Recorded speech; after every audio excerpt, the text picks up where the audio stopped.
And it is apparently carrying Libya's Deputy Minister of Defence. That's Major General Abdul Rahman AlJazeera.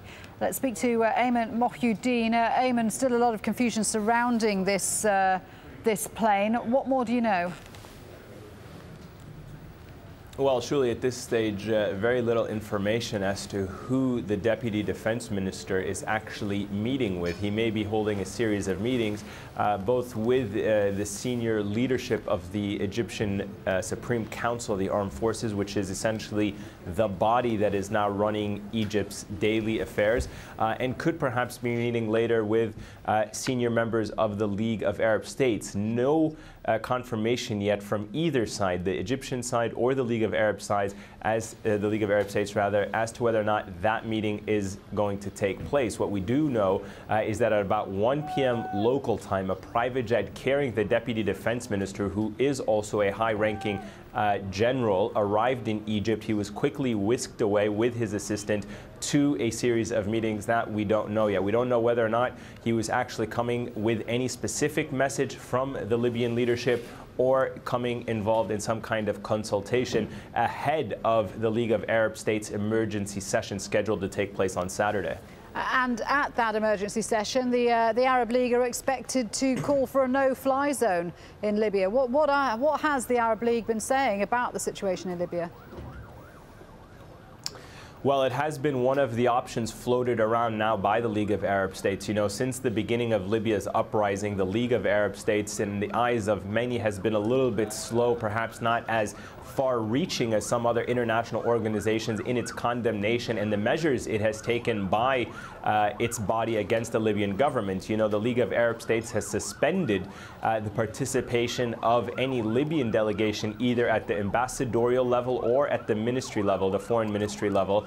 And so since then, no representative from Libya has addressed that body. But at the same time, the League of Arab States has not imposed a no-fly zone. It has not ordered the assets of senior members of the Libyan leadership frozen, as we have seen in other countries, other than simply issuing a very strong-worded condemnation of violence against civilians and calling on the international community to provide assistance to neighboring countries. The League of Arab States, in the eyes of many, has failed to really put more pressure on the Libyan government. Now, that certainly could change Saturday if indeed the League of Arab States does endorse a no-fly zone. But it would be very questionable whether or not the League of Arab States itself can actually impose that no-fly zone, whether or not it has the technical and military capabilities to do so.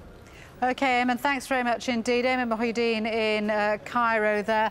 So let's just give you a little up-sum of the events while we've been on air. These are live pictures coming out of Ras Lanuf, the strategic oil port. What you're looking at there is a truckload of rebel fighters with guns mounted on the back, which are pointed at the sky. And the reason for that, of course, is because Ras Lanuf has come under aerial attack by Gaddafi's warplanes. In fact, an oil storage facility is on fire. Huge plumes of black cloud spiraling up to the air there. And although Gaddafi's regime is blaming the rebels for that, it does appear as if that oil storage facility was hit by salvos from the Libyan warplanes which came overhead. This assault is still ongoing.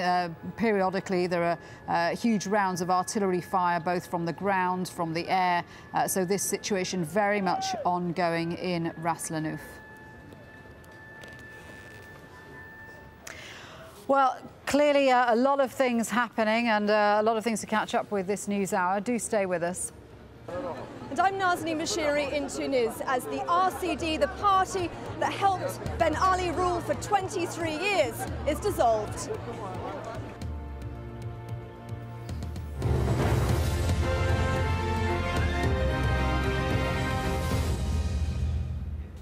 Now, pro-democracy protesters in Yemen remain defiant despite the killing of at least one protester in the capital on Tuesday night. Security forces opened fire on demonstrators outside Sana'a University. At least 75 were injured. Hashim Albra reports from Sana'a. Security beefed up around the university square. fury building in the aftermath of the deadly assault by security forces on these protesters. Spent ammunition and tear gas canisters litter the ground. The government says its act was prompted by the discovery of a cache of weapons.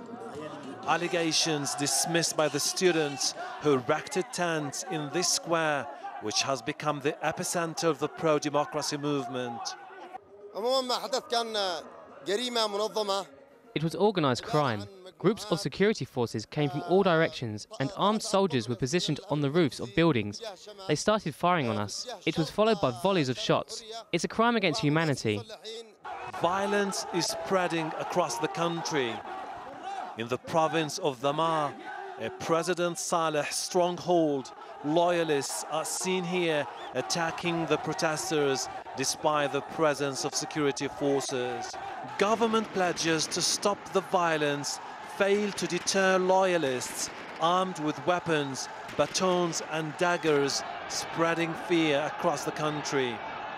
The ongoing attacks spurred these tribal leaders in the province of Marib to denounce President Saleh and join the protesters in their fight for a change in Yemen. Marib is home to most of Yemen's oil fields. Mr. President, don't treat your people like Gaddafi. Mr. Saleh, don't disgrace your legacy. We implore you to leave Yemen and let the Yemenis decide their future. For the time being, the embattled president clings to power. He has called for a national forum on Thursday to seek a peaceful solution to Yemen's deepening crisis. But the crisis isn't showing any signs of relenting. Parts of the country appear to be slipping beyond the control of the government, and the protesters reject calls for dialogue with President Saleh still in power. Hashim Al-Bara, AlJazeera, Sana'a. The Taliban has claimed responsibility for attacking a funeral procession in northwest Pakistan. At least 37 people have been killed and 100 others injured. Kamal Haider reports. It became a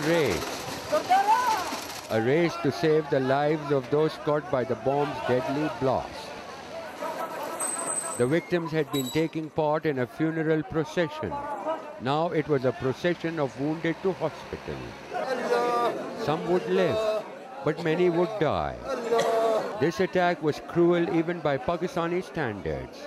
The attacker, a young boy, said to have been wrapped in a shawl. Just as the crowd prepared to pray, he detonated his bomb. The main target, the leadership of the anti-Taliban militiamen in the Khyber Pakhtunkhwa province, a volunteer fighting force organized by the government in its long-running war against the Pakistani Taliban. They've been targeted before. 2 years ago, the head of the force was killed in a bomb attack. The Pakistani Taliban may be feeling some pressure here. However, almost every week, they remind the government in Islamabad that